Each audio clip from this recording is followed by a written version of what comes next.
এই দেখুন FC godown,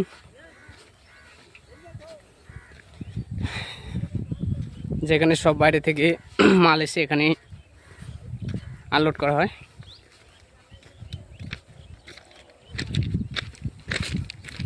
দেখতে পাচ্ছেন সামনের রাস্তাটা এফসি গোডাউনের রাস্তা, এটা পুরো চলে গেছে একদম বালুঘাটে। যাচ্ছি এবার পুকুরে, এবার হাওড়া ব্রিজ পার হবো। এটা হচ্ছে হাওড়া ব্রিজ, সাবধানে যেতে হবে নাহলে পড়ে যেতে পারি। দেখুন পুকুর, এই পুকুরে মাছ ধরা হবে।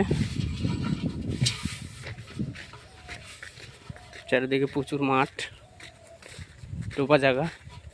ধান তো একরকম নষ্ট হয়ে গেছে প্রায়।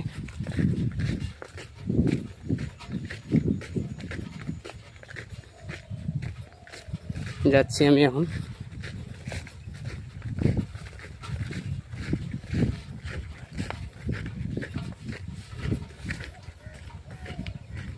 দেখাবো আপনাদের,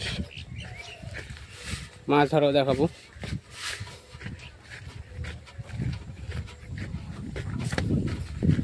দেখুন এখানে একটা ডোবার মধ্যে হাঁস,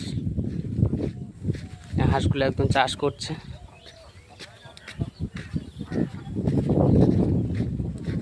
বিল পুরোটাই ধান রয়েছে।